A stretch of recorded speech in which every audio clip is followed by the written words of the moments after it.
Brilliant. Good morning, everyone. Morning, Volker. How are you doing today? Yeah, I'm good, Michael. How are you? Yeah, very good. We're looking forward to our conversation hub today on coaching the C-suite, why it's a game changer for business success. So I wonder whether you wanted to kick off or whether we wanted to move to the slide first. See, we just said it, right? I think with the kickoff, we should probably move to the next slide or the last slide, actually. There you go. I think we can kick it off with the football field, which is always a good place. So you put the nice question there. Where are you playing? Where are you on the field, Michael? Yeah, it's a good. I must give credit to Tanya Lee, who is the colleague who first introduced me to this idea. And I think it's interesting. Most of the time with clients, I'm either playing on the field or I'm actually not even in this picture. I'm in the boardroom or the committee room trying to gain and win clients in their premises, in their environment. So that's where I genuinely see myself a lot of the time. Do you not see yourself on the sideline? Well, this is the inevitable quandary. I see myself all over the place, and I suppose this is where we're going to get to with coaching. Sometimes I'm managing. I'm in the manager or the technical dugout, looking at the pitch. And sometimes I'm on the pitch playing. Sometimes I'm captaining on the pitch. And sometimes I'm actually in the audience, in the crowd, watching the spectators, just enjoying. And then other times I'm not with the crowd. I'm at the FA, or I'm at the sponsors, or I'm at other interested parties. Maybe an England meeting or whatever. Trying to sort of argue and advocate for my company and what we want to see happen in the industry. And it's a very wide-ranging analogy, this, which is why I like it so much and why it works so well for the coaching of C-suite people, members. And recently, within the last 12 months, I had a CEO who saw himself as being never on the pitch. And it was a really interesting moment for him to then, when we tied that with the coaching, where people suddenly said, well, sometimes we want you playing with us. Sometimes we want you playing a role. Sometimes we need your leadership to be with us in the trenches on the field. And I think it's a great analogy. What about you? Yeah, I love the analogy. I mean, again, depending which hat I'm wearing, I can be on the field, I can be in the middle of it, or I can be on the sidelines. Do you know, actually? So a bit of a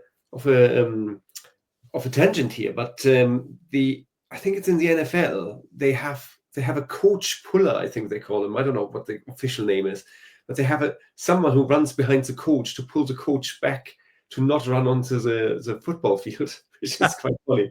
And they're earning about $40,000 a year just to pull people back during a game. And I thought it was fantastic. I must have seen it on TikTok or something the other day. The personal touchline bouncer. Yeah, something like that, right? And sometimes I feel like that, not only pulling the coach back, but also pushing, as you said, right? Sometimes the leader might be standing on the side of the football field, right? They're not involved in the day-to-day business. They're too detached. Sometimes I feel like I should be the pusher instead of the puller, right? Pushing the CEO onto the field. And, if I say mingle with the team, and, I mean, I do a lot of work in emotional intelligence, right? Being empathetic, talking to people. I mean, I worked for a company where we literally had to do that with our CEO as well, where we said you have to talk to the common people on the shop floor. I mean, this is part of the job. You can't be just being detached, just thinking to think, oh, I know what they're thinking, I know how they feel, because you don't. You're not on the field. You mentioned a very interesting point about detachment. Yeah. And there are times when you need to be not detached. You need to be physically in the actual place of play. You need to be actually physically doing a role. And I think that that is something that we spend a lot of time with C-suite talking when we're coaching, saying, okay, when are you needed as a player? And when are you needed as a leader on the field? And can you distinguish between when you're trying to play all the parts on the field? So you're all 11 players. You can't be that. It's impossible. You are a team. And again, this is where the analogy, I think, really comes in well. Are you coaching the team? Are you playing as part of the team? Are you actually the player with the ball at this time? Are you someone who's off the field and actually there's no game on, but you're still having to work in interest groups or in sort of organizational groups or pressure bodies or whatever it is, or working with other clients or working with other users of your products and services? And that whole helping people to understand where they are at any one time, and that the role of the C-suite is multiplicitous. It's to play many roles at any particular moment in the day. You're not one person. Yeah, and it's also, as you were just speaking, I was thinking, I saw the field a little bit more of, say, it's called the shop floor, but this could also be just the C-suite, because if you're talking about 11 players, right, it could just be the C-suite and the leadership team. Yes. So you could look at different layers. I begin to really like this analogy for the football field. So yeah, thanks to Tanya to come up with that idea, because it is a nice analogy. It's a goal setting, right? Yes. What goal setting? What's your defense? What is your plan of attack? What is your strategy? How is that changing for each particular team that you play or each particular moment in time? It's a fascinating thing that Tanya does is she sits in front of her C-suite group, and she literally does this exercise of, where are you on the field?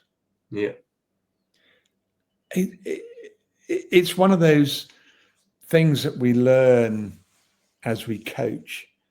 The simplest of ideas, when listened to, reveal the most wonderful information. Yeah. That's very true. You ever feel like the referee?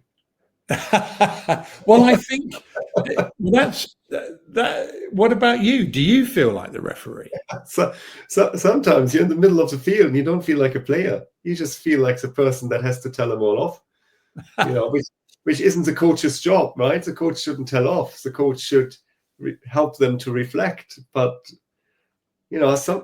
sometimes you're very much a referee. You go like, red card. Sorry, you can't do that. This is not going to work. I think that referee analogy is aligned for me to the facilitator role. And if you think about refereeing in most games, it's about the facilitation of fair play and the rules, and ensuring that everybody plays to the rules and understands the rules. And I think you're absolutely right. I would replace the word referee with facilitator for us when coaching the C-suite. But it's not really a but. And in addition to that, it's, does everybody understand the rules? Does everybody understand the values of this business? Yeah. When we talk about, and when you have new members of the team, and when you have a reorganization of the team, and we worked with a company late last year on their values and how they were expressing those values. And it was really interesting to start to understand. You talked about emotional intelligence. We also, as you know, do a lot with the Game Changer Index, GC Index, and getting people to understand that whole understanding of, well, what does the value mean to different people? How do they express that value? And that you really often need a facilitator to help make those conversations run smoothly. So again, another example where this analogy really lands well. And if we're in the States, we tend not to use football, as you mentioned earlier. We tend to use, well, American football or baseball or another analogy. Or if we're out in the Asia Pacific area, we'll often look at cricket, or we'll look at some other, or rugby is very popular as well. And we used to use rugby a lot when we were talking about agile, because there's a method there called Scrum, which draws itself from rugby. But yeah, so what are the sort of things that you come before a C-suite engage in you becoming their facilitator, their coach? What sort of resistances do you hear people suggesting to you? What in terms of whether they want to be coached or not? Well, yes, whether they want to be coached, whether they see it valuable, whether they see it adding to their end goals, whether they see it. What are the sort of naysayers' arguments? Don't do it because of this. Don't do it because of that. I think often, a lot of C-suite, if I say, and it's always difficult to generalize, right? But people feel like, oh, I don't want to be taught anything, right? I don't need someone who tells me what to do. Right? Yes. These are things the first objection you get as a coach. And then you remind them very, very kindly that you're not a mentor, right? Whilst you can be a mentor at some point, right? And I think we discussed that at some point. I think Tanya and I did a session, right, on coaching and mentoring and therapy. You're there to help them reflect, right? You're there to help them do their job, to be a bit of a, let's say, guidance without telling them what to do, giving them space. Sometimes, and I'm always drawing analogies, and I'm having this ongoing discussion with people in the space at the moment. So as a therapist, if I say all you do in quotation mark is you're creating space to listen to someone, right? To ask these probing questions, to go, what actually happened in your childhood, right? Because most therapeutic issues stem from childhood. And as a coach, it's forward-looking, right? And when you're a therapist and a coach, you sometimes feel like, and I have a few of those clients, it's all person-centered. You're going in and you see, what does this person actually need? And sometimes it is to go back into the past and go, let's figure out what we need to solve, what you might need to unlearn. And then where do you want to go, right? Where's to use the analogy, right? Where is the goalpost? And how do you get there? How do you get from your half into the other half and actually score that goal, right? There's a clear analogy. But it's not us doing it. As a coach, we're not there and go like, oh, you have to go over to the left, you have to go over to the right. We go like, so you're in the field. Now imagine, what would happen if you went to the left? What happened if you went to the right? Where do you see yourself, playing your best game? Where do you have the biggest chances of actually scoring your goal, meeting your KPIs, achieving what you set out to be? That's the role of the coach. And that's where, if I say, if you look at the football analogy again, right? If the coach is the one sitting at the sideline coaching the team, that coach tells the team what to do. Yes. Right. But off the game, they're properly coaching. They're asking them, how do you get there? Right. They're more removed. At least what I know of football training. I'm not a football trainer by all means. Yeah. What you're saying is really interesting for me also, because one of the things that I get resistance to, people say to me, well, we've done very well to get here. Why do you think we need coaching to and so the answer I often want to discuss is, do you think what got you here will get you where you want to be? And there's that big part of fear. So facing into what I call facing into the wind, and really saying, okay, we might not have the right process. What you can't do is say to them, you're not capable of growing the business. Growth is critical.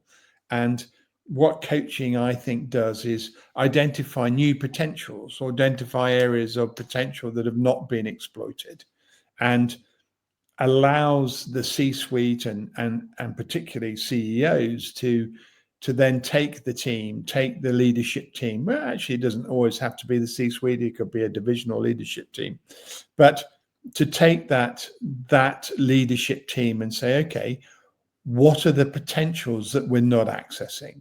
What are the needs? Again, I go back to the GC index, which helps us, and I know the emotional intelligence helps with your work. But what are the potentials that we're not unlocking?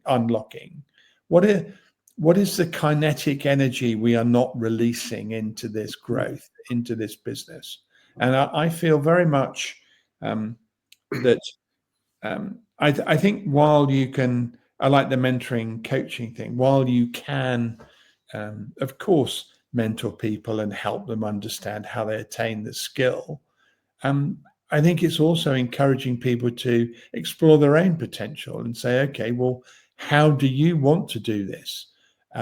What is it that you think you've not applied here that you have? How would you do that? Why have you always done? The another questions that we always get are, great mentors are people who have answers for your questions. Great coaches are people who have questions for your business. And I think that's another great phrase that Tanya often uses in front of me. Is she said, okay, mentors can provide you with great answers to your questions, but coaches are here to ask you great questions around your business and what is it that you want to have answered. And I think for a C-suite, it's often having that time where you referred to reflect that really matters. Yeah. It's always subjective, right? It depends on the coachee and what challenges they have. And sometimes, yes, you have to go in and say, tell them, how to be more productive, how to structure the day. And you have, what I would call a little bit of a basic work with them. And I'm often, I don't want to say shocked maybe is a strong word, but with a lot of executives I work, I go in and say, so what are your values? And a lot of them can't answer that. And you go back to the basics and you go like, okay, let's start there. Let's start at your values and let's build from there and see where we go. And sometimes it's quite a lengthy process. And as you say, and I'm sure there's a book with that title as well, right? What got you here won't get you there. We as humans, we learn certain things, we do certain things, we move forward, we do a job, and then we get to a certain, call it a glass ceiling, right? Get to a point where we go like, we're a bit stuck, right? And that's where coaching comes in, because coaching, majority of it is get you unstuck with whichever means, we need to apply. And yeah, self-awareness, as you mentioned, right, which is part of emotional intelligence, is such an important thing, right? And some leaders just don't have any self-awareness. They just go out, but they know where they're going. Usually they know where they're going, right? They have the big vision. They know they want to win the Premier League or whichever league, right? And they're driven, right? But then you need to rein them back a bit, because there are other players on the field, right? There are other things they need to consider, and showing them those blind spots, right? Showing, pointing out blind spots and saying, look at the defender over there. How well is that defender playing? What are your thoughts on that? And then go, zooming out, because what leaders, at least in my opinion, are not really good at is, as you said, right, is taking time out to think. And this is a great leader I spoke to not too long ago, and she scheduled thinking time into her diary, and Yes. I absolutely loved that. Because she says this is undisturbed time. This is my time block on a, I don't know, Thursday morning, 10 o'clock. This is when, no emails, nothing else on my desk. I just think, I might take a nap. I might go for a walk, whatever I want to do. But Mm. it's my time to just kind of reflect on things. And with coaching, it's almost like an enforced thinking time. It's an enforced reflection time, to look at things. And as you know, right, the best coaching sessions are the one where the coachee comes in and goes like, Volker or Michael, this is what I want to think about today. Let's start there. And then from there, you just blow it up because, you just see so many other things and go down rabbit holes and bring it all together. And yeah, so those are my favorite sessions anyway. Yes, my favorite session, I suppose, is always where actually the session closes and you've had a discussion and you've had some ideation and so forth, and actually in 2 or 3 days, you send an update to your coaching plan, and the person comes back to you and says, look, irrespective of that, that was a great session because it allowed me to explore this and that. Yeah. And I think that coaching, that really refers into what you've just said, the ability of coaching to ask good questions of the answers you think you have, the antithesis of the mentorship, which is good answers for the questions that you have. Yeah. I think that putting people in a position where they are taking what you referred to as the time, the quiet time, to really question themselves and giving them techniques, appropriate ways in which they can discover how to productively self-question what's happening, and that the famous sort of Stephen Covey thing, I think, plays into coaching the senior leadership team, and that is seek to understand before being understood. Yeah. And that for me is quite often what people lack. You've said to them, tell me, what is it that you understand about this situation? What is it that you've sought to understand about this situation? And that's often the most valuable reflective moment for me in terms of coaching a senior team, is giving them the chance to say, actually, I don't think I do understand. Actually, I think I need to learn. Actually, I don't know everything. Actually, Yeah. I can't predict where the business is going to go from here. And giving them, there's a lovely phrase that another coach friend of mine say, giving people permission. Yeah. I think is something in most C-suite players that they don't, she'll come to you and say, well, I don't have time to do it. Well, no, you have permission to work on your own capability and your own position. It's not there's not a requirement for you to instantly answer everything. And those are some of the greatest sessions you have, when you really get people understanding that they have permission just to think, just to question, just to seek to understand before they themselves need to be understood, I think, as Stephen Covey would have said. It's such a powerful thing that you just said, or your coaching friend said, right? Giving someone the permission. Even if you think about even yourself, right? Sometimes we have to give ourselves the permission to do something, right? Because we feel we're in this hamster wheel. We have to keep going and going and going. And if no one steps in, we're just going to keep on going, right? I mean, I see it with myself, right? If I personally, I'm one of these, good or bad people, I don't know, but I block out lunch every day, right? Because if I don't, I wouldn't have lunch. I would just keep going and going and going. And we need to give ourselves the permission, to take breaks. I just read an article this morning about how important it is to take breaks and, to get your energy back. So for me, don't necessarily need to talk about me, but I started at the beginning of the year. I'm blocking out 90 minutes over lunch now because I'm getting up really early. I'm at my desk early, so I need to nap at lunchtime. When COVID hit, I'm like, this is great. Not COVID was great, but for me, it was like I can have a nap every day, not only when I work from home. And now that we work in a hybrid or remote, so I have a nap. I have my lunch, and that takes up about an hour. And then I still have half an hour where I go like, oh, I can get on top of my emails before the afternoon rush. Or it's nice weather, I might take the dog for a walk, or I can just sit there in the sun if it's, sun is just coming out, and just enjoy some downtime and have a cup of coffee and just think. I give myself the permission to have a 90-minute break in the middle of the day. And a lot of people don't give themselves permission to have lunch at all, right?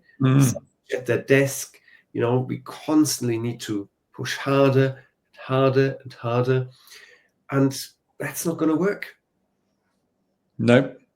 The permission to not know, the permission to not be the omniscient and omnipresent oracle, if you like, and to admit that you are still learning, and to face down the initial instance of fear that you don't know the answer, I think is a wonderful gift that coaching can give a senior team.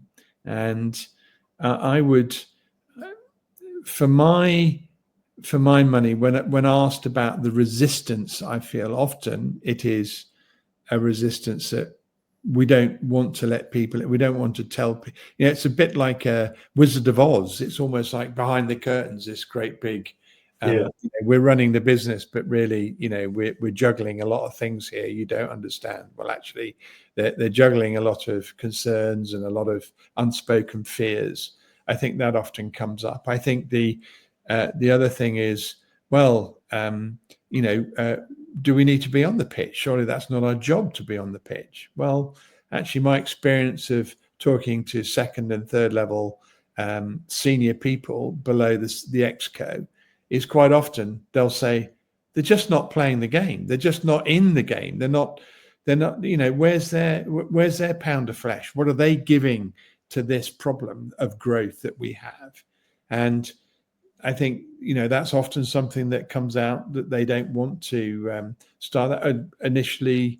Also, the other resistance will be, we're going to do that in 12 months. Yeah. So, I do something now. Well, it's almost bizarre. It's almost like, well, we can put off challenging ourselves because we're going to be fine. And you're like going, no, we're not here to make fine work.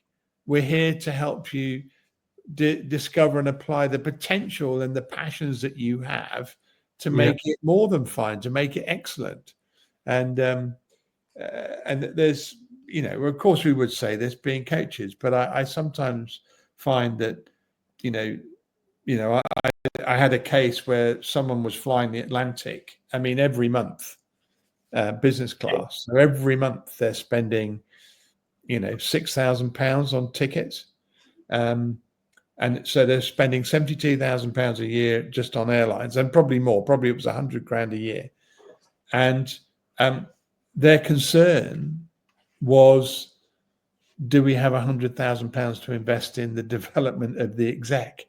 And I'm like, do you have £100,000 you can afford not to develop the exec? And we always come back, for me, as we come to the end of this session, it comes down to, the classic, the CFO says, well, what happens if we coach and we develop our exco, our C-suite, and they all leave? And the CEO goes, well, what happens if we don't spend any money and we don't develop our exco and they all stay? Yeah. But you're bang on there, and of course we would say that. But maybe to close it off, I know we had time. We talk about uncertainty at the moment, right, in the market, and a lot of companies are struggling to see, direction, where next, what could we do? How could we change? How can we get the innovation, going? How do we talk differently to our customers? There's so much change going on. And in my opinion, now is the time to invest in coaching, because you need to, because if you invest now, you will get this competitive edge. So when we get out of this uncertainty, you'll be flying. Whilst others, to your point, wait 12 months. Or now everything is better. Now we can invest. You miss the boat, quite frankly. But that's my humble opinion, and of course I'm biased there. That's all we have to do for, isn't it? Well, we're both biased. We've got to the end. Volker, thank you very much indeed for joining us again on this Conversation Hub about coaching in the C-suite. Yeah. And we look forward to hearing comments and questions to come back to us. And please find the recording and watch it on our hub, the YouTube at CultureWorks Consortium, and you'll be able to look us up and pose us more questions. Yeah, thank you, Michael. All right, bye-bye.